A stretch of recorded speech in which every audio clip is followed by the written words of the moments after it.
എങ്ങനെയാണ് വ്യാപാര ആപ്ലിക്കേഷനിൽ മൊബൈലിൽ പ്രിന്റർ കണക്ട് ചെയ്യുന്നതാണ്. ഇത് ബ്ലൂടൂത്ത് പ്രിന്റർ ആണ്. അപ്പോൾ അത് ബ്ലൂടൂത്ത് പ്രിന്റർ കണക്ട് ചെയ്യാനും അല്ലാതെ നമുക്ക് വൈഫൈ പ്രിന്റർ ഒക്കെ കണക്ട് ചെയ്യാൻ പറ്റുന്നതാണ് മൊബൈൽ വഴി. അപ്പോൾ ഇതിൽ നമുക്ക് ചെറിയ തെർമൽ പ്രിന്റർ ആണ്. അപ്പോൾ എങ്ങനെയാണ് ഇത് നമുക്ക് ഇതുമായിട്ട് കണക്ട് ചെയ്തിട്ട് ഉപയോഗിക്കുന്നതാണ്. അതിനായിട്ട് നമുക്ക് ഫോണിൽ അപ്പോൾ നമ്മൾ ബ്ലൂടൂത്തിന്റെ ഓപ്ഷൻ ഉണ്ട്. അപ്പോൾ അത് ആദ്യം ബ്ലൂടൂത്ത് ഓൺ ആക്കുക. എന്നിട്ട് നമുക്ക് ആ ബ്ലൂടൂത്തിന്റെ സെറ്റിംഗ്സിൽ നമുക്ക് പോയി കഴിഞ്ഞാൽ നമുക്ക് ഇതിനൊക്കെയുള്ളൊരു സ്ക്രീൻ കിട്ടും. അവിടെ എന്തൊക്കെ ഡിവൈസ് ആണ് ഉള്ളതെന്നുള്ളത് നമുക്കിവിടെ കിട്ടും. അപ്പോൾ അതിന് പുതിയ ഒരു ഡിവൈസ് കണക്ട് ചെയ്യാനായിട്ടാണെങ്കിൽ നമുക്ക് ഇതിനൊക്കെയുള്ള സ്ക്രീൻ കിട്ടും. നമുക്കിത് കണക്ട് ചെയ്യാനായിട്ട് നമുക്കിപ്പോൾ ആൾറെഡി ഇപ്പോൾ നമുക്കിവിടെ കാണാം ഈ പ്രിന്റർ, ഇത് ഈ ബ്ലൂടൂത്ത് പ്രിന്റർ എന്നാണ് ഇതിന്റെ പേര് വന്നിരിക്കുന്നത്. അപ്പോൾ നമുക്കിവിടെ കാണാം ഈ ബ്ലൂടൂത്ത് പ്രിന്റർ ഇത് പെയർ ചെയ്യാനായിട്ട്. അപ്പോൾ അതിന് നമ്മൾ ഇത് സെലക്ട് ചെയ്ത് കൊടുക്കുക. പെയർ ചെയ്യാനായിട്ടാണെങ്കിൽ ഇതിന്റെ കോഡ് 1234 ആണ്. അപ്പോൾ അത് അടിച്ചു കൊടുത്തിട്ട് നമുക്ക് 1234 ഇവിടെ തന്നെ താഴെ കൂടെ കൊടുത്തിട്ടുണ്ട്. അപ്പോൾ അത് നോക്കിയിട്ട് നിങ്ങൾക്ക് ഒന്നെങ്കിൽ 40 ആയിരിക്കും, അല്ലെങ്കിൽ 1234 ആയിരിക്കും. ഇപ്പോൾ 1234 കൊടുത്തിട്ട് നമ്മൾ പെയർ ചെയ്യണം. അപ്പോൾ പേരൊക്കെ നമുക്ക് പെയർ ചെയ്തപ്പോൾ ബ്ലൂടൂത്ത് പ്രിന്റർ ഇവിടെ ആഡ് ആയിട്ടുണ്ട്. നമുക്കിവിടെ കാണാം പെയർ ഡിവൈസിൽ ഏതൊക്കെയാണെന്നുള്ള ഇവിടെ സേവ്ഡ് എന്ന് പറഞ്ഞിട്ട് നമുക്ക് ഇവിടെ കാണിക്കുന്നുണ്ട്. ഇനി നമുക്ക് വ്യാപാരിലാണെങ്കിൽ നമുക്കിപ്പോൾ വ്യാപാര ആപ്ലിക്കേഷൻ എടുക്കുക. അപ്പോൾ അതിൽ നമുക്ക് അതിന്റെ സെറ്റിംഗ്സ് ഉണ്ട്. അപ്പോൾ ഇവിടെ ഇത് കണക്ക് നമുക്ക് സെറ്റിംഗ്സിൽ പോയിട്ട് നമുക്ക് പ്രിന്റർ ആഡ് ചെയ്ത് കൊടുക്കാം. സെറ്റിംഗ്സ് എന്ന് പറഞ്ഞുള്ള ഓപ്ഷൻ ഉണ്ട്. അതിൽ പോയിട്ട് നമുക്ക് ഇൻവോയ്സ് പ്രിന്റ് എന്ന് പറഞ്ഞിട്ടുള്ള ഓപ്ഷൻ ഉണ്ട്. അതെടുത്തിട്ട് നമ്മളിവിടെ റെഗുലർ പ്രിന്ററും ഉണ്ട്, തെർമൽ പ്രിന്ററും ഉണ്ട്. എന്നിട്ട് നമ്മൾ ഇത് കണക്ട് ചെയ്യാനായിട്ടാണെങ്കിൽ സെറ്റ് ഡിഫോൾട്ട് തെർമൽ പ്രിന്റർ എന്നുള്ള ഓപ്ഷൻ എടുക്കുക.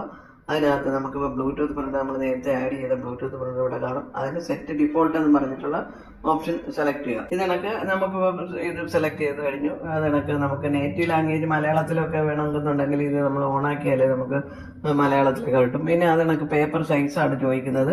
നമുക്ക് 2 ടൈപ്പ് പേപ്പർ സൈസ് 2-3 അതുണ്ട്. 2 ഇഞ്ച് ഉണ്ട്, 3 ഇഞ്ച് ഉണ്ട്, അതിനൊക്കെ 4 ഇഞ്ച് ഉണ്ട്. നമ്മളിപ്പോൾ ഇത് 2 ഇഞ്ചാണ്. നിങ്ങൾക്ക് 3 ഇഞ്ച് ഏതാ സൈസാണെന്ന് വെച്ച് കഴിഞ്ഞാൽ നിങ്ങളത് സെലക്ട് ചെയ്തെടുക്കുക പേപ്പർ സൈസ്. എന്നുവെച്ചാൽ പ്രിന്റർ സപ്പോർട്ട് ചെയ്യുന്നതാണ് പേപ്പർ സൈസ് എന്ന് പറയുന്നത്. ഇപ്പോൾ 2 ഇഞ്ച് നമ്മൾ സെലക്ട് ചെയ്തിട്ട് അത് കണക്ക് നിങ്ങൾക്ക് എക്സ്ട്രാ ലൈൻ ഇവിടെ ഉദ്ദേശിക്കുന്നതെന്ന് വെച്ച് കഴിഞ്ഞാൽ അതിന്റെ ബോട്ടം സൈഡിൽ നിങ്ങൾക്ക് ഇത് പ്രിന്റ് ചെയ്ത് വരാൻ ലൈൻ എത്ര വേണമെന്നുള്ളതാണ്. ഇപ്പോൾ ചിലപ്പോൾ ഇത് 2 പേജിൽ 2 പേപ്പറിലോട്ടൊക്കെ പോകും. അപ്പോൾ അതിന് കൂട്ടണമെങ്കിൽ ഇവിടെ കൂട്ടാനും കുറയ്ക്കാനൊക്കെ ഉണ്ട്. അത് കണക്ക് നമ്മൾ പ്രിന്റ് ഇപ്പോൾ നമ്പർ ഓഫ് കോപ്പീസ് നമുക്കിപ്പോൾ ഒരു 2 കോപ്പി വേണം. ഒരെണ്ണം നമുക്ക് കസ്റ്റമർക്ക് കൊടുക്കാനും ഒരെണ്ണം ഇവിടെ വെക്കാനുമാണെന്നുണ്ടെങ്കിൽ നമ്മളിതിപ്പോൾ നമുക്ക് എത്ര കോപ്പി വേണമെന്ന് പറഞ്ഞാൽ ഇവിടെ ആഡ് ചെയ്ത് കൊടുക്കാനുള്ള ഓപ്ഷൻ ഇവിടെ ഉണ്ട്. അതാണൊക്കെ നമ്മൾ ഉപയോഗിക്കുന്ന പ്രിന്റർ ഓട്ടോ കട്ടർ ആണെന്നുണ്ടെങ്കിൽ നമ്മൾ ഓട്ടോ കട്ടറിന്റെ ഓപ്ഷൻ എനേബിൾ ചെയ്യുക. അത് വലിയ പ്രിന്ററിലാണ് വരുന്നത്. 3 ഇഞ്ച് പ്രിന്ററിലൊക്കെ അങ്ങനെയുള്ള ഓപ്ഷൻ വരും.